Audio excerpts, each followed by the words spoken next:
Hi there, my name is Tony O. I'm going to be supporting this video clip in our series of virtual learning on the spiral. Be sure to have your teacher edition guide handy so that you can refer to the pages to make more meaning during our session together. The goal of this video is really to unpack what is the spiral? What does it really mean to how students learn? Not just mathematics, but really learn in life. And what about some tools to add clarity to you when you are planning with the spiral in mind? As I play the animation, just be listening to what really stands out to you in this video clip. Did you know that students can forget up to 80% of what they learn just after a few days? Have you ever gotten to the end of a unit and been sure your students had mastered a math skill, only to be unpleasantly surprised to find out they actually hadn't at test time? Most elementary math programs box learning into short periods of time, usually in a unit. But that's not how children learn. Real long-term learning occurs over time by spacing instruction and practice, by building upon, developing, and extending learning. And that's why everyday mathematics spirals both instruction and practice, so that learning doesn't stop at the end of a unit, and so that your students can apply and practice what they learn through activities and problems that weave related concepts and topics together in meaningful ways, which helps them make important connections that deepen their conceptual understanding and significantly improve their ability to recall information. And when you're teaching in the ways that your students actually learn, you're fostering skills not only in math, but in how to think and confidently solve problems. Skills that will help them succeed in high school and beyond, no matter where they want to go or what they want to be. That's what everyday mathematics can help you do. It's how children learn. Discover more at everydaymath.com/spiral. This graph was showcased in the video, alarming us too that 70 to 80% of what students forget that they've been taught. Well, fortunately, cognitive psychologists have found ways to disrupt this forgetting curve to ensure more successful learning for your students. In order to better understand what and how people learn, it's important to understand what and how people forget. And who better to help us understand than Andy Isaacs, one of the lead authors for Everyday Mathematics. Let's take a listen. The spacing effect is another desirable difficulty that's been identified all the way back into the 19th century by a famous German psychologist named Ebbinghaus. But I'd like to introduce it by telling you a story from my teaching experience back at Lincoln School in Oak Park many years ago. At the time I was teaching fourth grade. We were using a fairly standard textbook at the time. It was organized in about 8 or 9 chapters. Each chapter covered a single topic, multi-digit addition, multi-digit subtraction, multi-digit multiplication, multi-digit division, geometry, and so forth. I remember vividly my experience teaching the fractions chapter one year. I was always annoyed that the third grade teachers never seemed to have taught the fraction chapter, but I was determined I would do a good job teaching it. In fact, I did what I thought at the time was a great job. We worked really hard. I worked the kids really hard for 3 weeks, and at the end, they took the chapter test, and they did great, so I was very happy with myself. Well, it turns out the next year I looped up with those same kids to 5th grade, and we were using the same textbook series that was organized in the same way. And so when we got to the chapter on fractions, I said to the kids, well, boys and girls, this is going to be super easy for us because we did all this last year. It's only, the denominators are a little bit harder, but the basic ideas are the same. And the kids denied. They said, oh, Mr. Isaacs, we didn't do that. That must have been some other class. That wasn't our class. And so this made me realize that all those years I'd been blaming the third grade teachers for not teaching the materials, the fraction stuff in particular. It wasn't really that they hadn't been teaching it. They had. It was just that it was organized in a way that didn't allow for spacing of learning. You taught 3 weeks of fractions, and then you didn't come back to it for another year. And of course, they forgot it all in the meantime. The reason I think this showed up in the fractions chapter rather than, say, the addition chapter or the subtraction chapter is that those more computational, whole number computational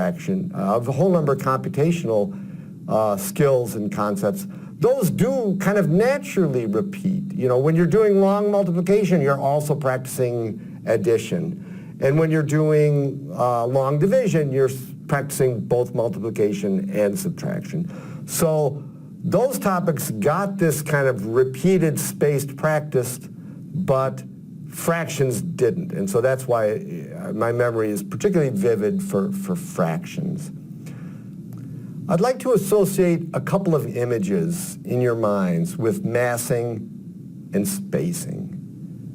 The massing image there on the left-hand side is poppies, which are really beautiful, but very short-lived. The spacing image is that sturdy oak tree, which is maybe not quite as beautiful as that field of poppies, but it's going to last a lifetime.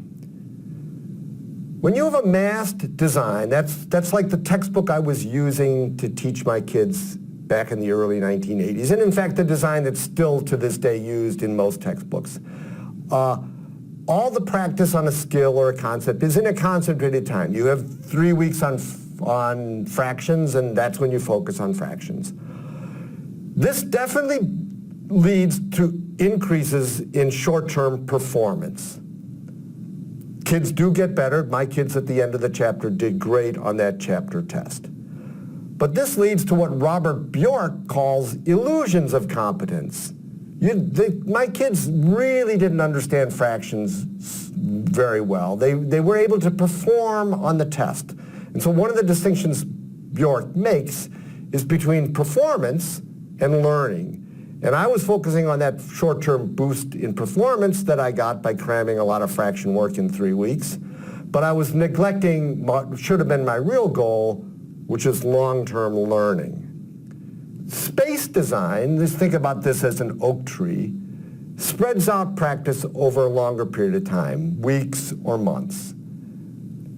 In such a design, you get longer lasting learning, and you get better transfer to new tasks, because every time they come back to it, it's a little bit different from before, and that's exactly what you need for better transfer. Andy brings up so many points about the spiral and the science behind it. But let's take a look now at the resources at your fingertips, both print and digital, to make this magic happen in your classroom.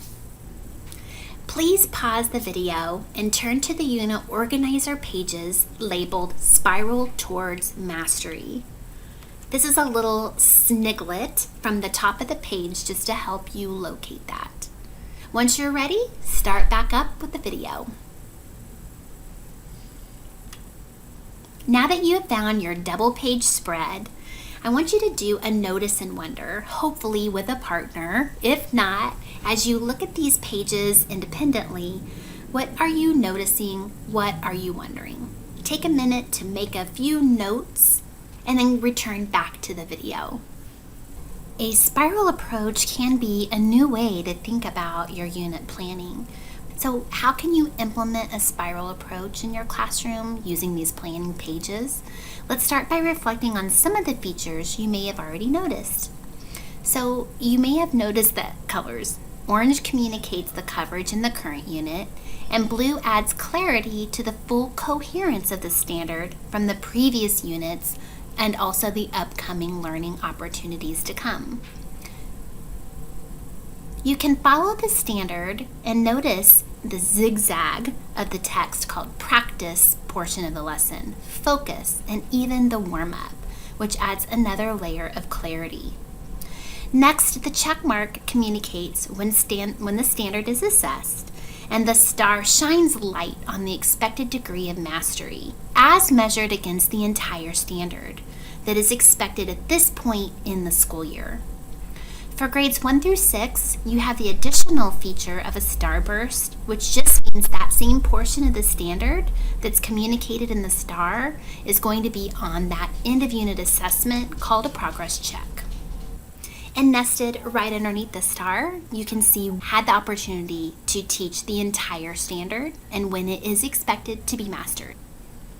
This is an example of taking it to the next level online and viewing one standard over time. You can see the first exposure from the beginning units to the last exposure to the end. In this example, for second grade, that standard 20A2, look, there are 171 learning opportunities by the time you count up the warm-ups, the practice, or the focus part of the lesson. Another tool that you will find either in PDFs on ConnectEd or in your teacher edition, this is second grade, so it's page XL, is what we call the mastery expectation charts. And this is going to be even a bigger picture view, but helps frame in by quarter when standards are mastered. This is actually something we've used in parent-teacher conferences before to really help parents understand we're building, and now look, in quarter 3, this specific standard has a star, so we're done teaching it, and we still have opportunities to practice. One final page that you will find as a tool to use the spiral is from Planning for Rich Math Instruction. And as I zoom in, I know that's a little blurry, as I zoom in, you can see the distributed practice over time is happening through the games, the math boxes, the home links, the mental math and fluency, and daily routines.